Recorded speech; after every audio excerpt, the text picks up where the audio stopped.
Alright guys, so we're on the Yamaha Mt07. This is literally brand spanking new. See how many miles I've got on it. 42 miles. And I picked this up brand new from Yamaha. So my first impressions of it yesterday when I picked it up was it is a lightweight, very, very fun bike to ride. It's got a lot of character. It's almost like it's got the right amount of power that you want for the roads, because you can have a good old play with the throttle, good old play with the power band, but it's not got that insane psycho amount of power like the MT10 has. Obviously I've not ridden the other MTs. I will do in time. Let's go through a few of the things I have noticed. So, creature comforts, the seat is extremely firm.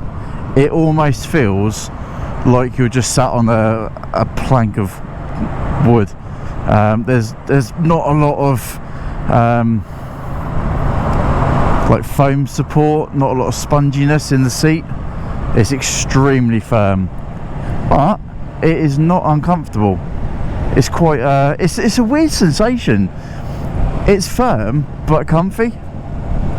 The longest I've ridden for is an hour, and yeah, it didn't ache. Just felt like it keeps you on edge. Like you're not going to fall asleep because it's ridiculously comfortable, but you're not going to want to jump off every 5 minutes because it's too hard. So it's a good seat. The wind mirrors, once you get them set up to your liking, they're fantastic. I mean, near side, I haven't got to move that one, like my elbows at all. My elbow can stay there and I can see back quite comfortably. Offside, pretty much exactly the same. I do have to move ever so slightly, but it's not a drama. It's better than some bikes that you ride where you've really got to pull your elbows in just to be able to see back at a glimpse. So yeah, pretty damn good mirrors. I would change them though if I was to buy this bike. I don't know what I'd go for, but yeah, I like them. They look alright, but I'd have a look, see, I mean, maybe even some low and like bar ends or something. I reckon they would look quite smart on this bike. Just keep it a bit more neutral up top. The display, that is absolutely crystal clear. It doesn't, well, from this display here, it doesn't change at night or in low light. It stays the same.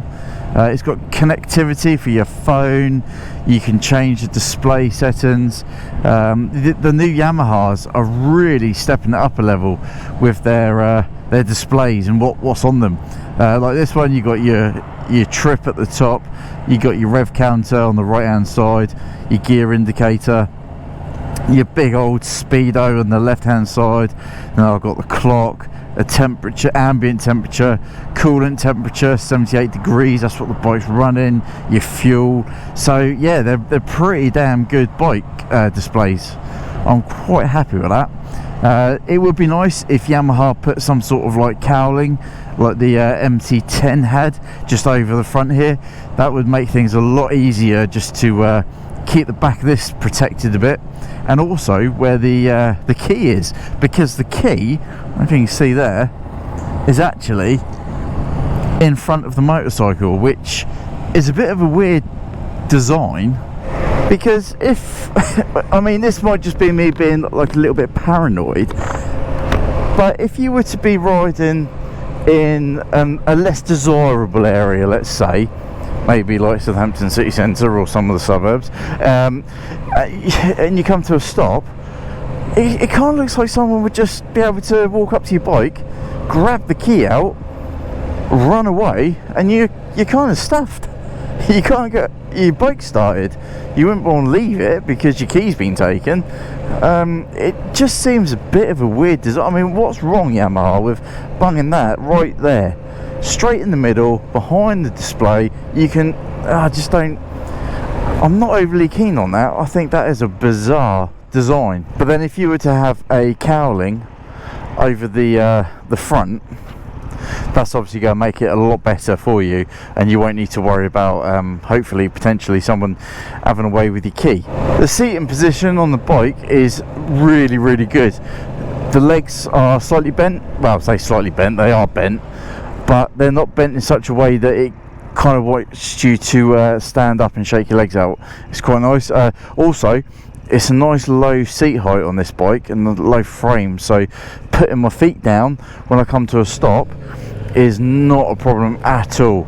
I can get pretty much both feet down on the deck no matter where I am. I've got no dramas with that, so that's a nice little added bonus. One foot obviously staying on the bike and the other one down, that is spot on. I mean, completely flat-footed. And also the pegs, they're easy to get out the way when you kick them out the way with your calf. So instead of having your leg out wide, you can nudge them out the way ever so slightly with your calf and get your legs tight into your bike as well, which is obviously a good thing. Now, the one thing I wouldn't say I don't like about the display, but I'm not over keen on it, and this is like pretty much most naked motorcycles, the display is right down here. So when you're riding, these 21-hour speed limits are absolute killer. So when you're riding, you have got to kind of like look down quite a lot, because when you ride, you keep your head up, you're looking about, and then straight down. So you do take your eyes off the road to be able to see your display. You see that little gated area over there, the railings? That's actually, it leads down into the like the vaults and the tunnels of Southampton city centre. Apparently you can do guided tours around there. So if you're ever in the Southampton area and you want to have a look at some secret vaults right underneath where I'm riding right now, let me know, because I can't find the company that does it. They might have stopped, but I'm pretty sure from what I've been told they're still going. But this is an awesome city bike. I mean, if you're using it to commute in and out of heavy traffic a lot, filtering is never going to be an issue. It's light, it's agile, it's small, it's nimble. You can nip in and out of stuff effortlessly. Is that electricity? No. I don't miss giving that bike back. Watch my review on the Yamaha Tricity. What an interesting bike that was. 3-wheel trike, you can ride on a car licence.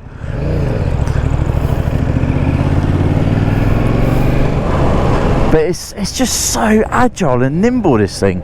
It's a really good bike. It is probably one of the best naked motorcycles I've actually ridden. Like the Honda CB 650R, I think it was, their Neo Cafe Racer. That was a great bike. I did like that. Suspension, horrifically hard. That would need adjusting. But in all fairness, I mean, that was a good bike. But this has got a lot more power. It's got a lot more low-end torque. It accelerates harder than the Honda. It's definitely got more character than the Honda. Don't dismiss the Honda. Still take it out for a ride if you're looking at these bikes. But I am leaning and pushing the post well and truly on its side with the Yamaha Mt07. And also the fact that Yamaha do the wheels in this awesome like turquoise colour. I don't know if you can see that. It's even better. It just looks really smart. I like it.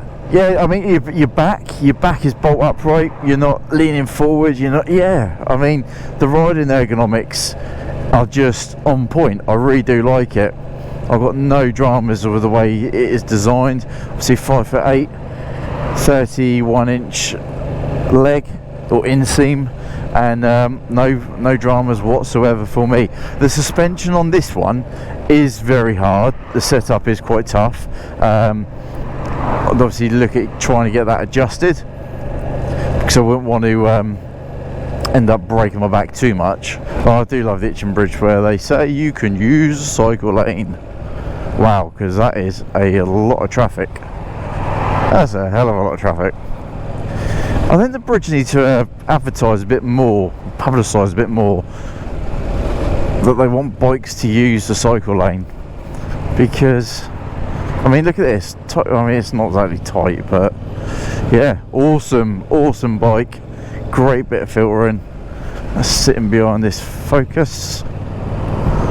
I do find it funny that with naked bikes, their wheelbase is very short, and it makes them, well, it does make them extremely manoeuvrable, but also it makes me feel like they're really unsteady. I do like a bit more length between the wheels, and I think it just gives a bit more stability to the bike, which is quite nice. But it does make for extremely usable handling. I mean, you can throw this thing into corners and it just tilts and it's gone. It is really good. I'd like to take this on a track. I think that if you were to put this bike on a track, you would have a right laugh. It would just be that right balance of usable power that you can wring its neck and really get some decent gear crunching sessions, and also you can get a good bank on and look awesome in some photos. So yeah, the Mt07 on the track, yes please. I'm actually recording this with a Rode lavalier mic.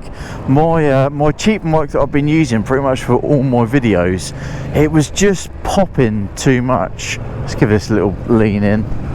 Yeah, that's a tight lean. She is very good on that. Yeah, the lavalier that I was using was just not that good, I didn't think, on the GoPro.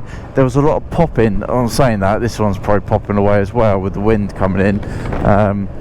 So I upgraded, went for the Rode lavalier after watching one of Richie Vida's videos where he said what microphone he was using. I paid 30 quid for it on CEX, which is a good old second-hand site and shop in the UK.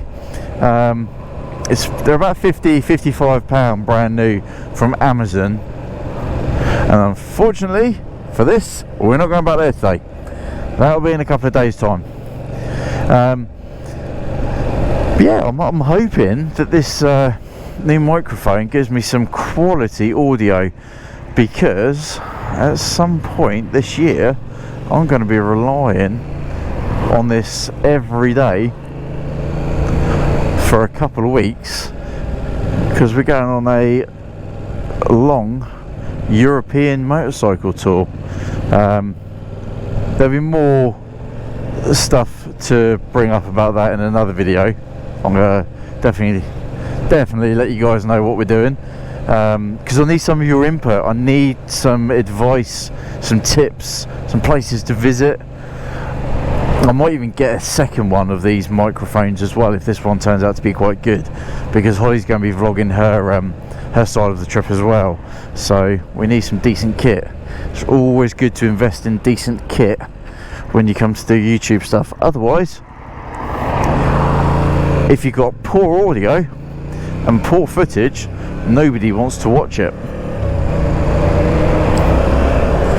Oh, she pulls so well. It's just like a bloody torque machine. I do like this Mt07. I'm going to stir up some controversy now. I think the Mt07 is better than the MT10. I think it's better than the MT10, and like I said, the only reason is because it's got usable power. It's not a slow bike. Obviously, it's not a fast bike compared to the MT10, but it is not slow in any means, not at all. This bike will put a smile on your face, and you'll probably keep your license a little bit longer than you would do if you rode the MT10 like a loon, which I don't condone.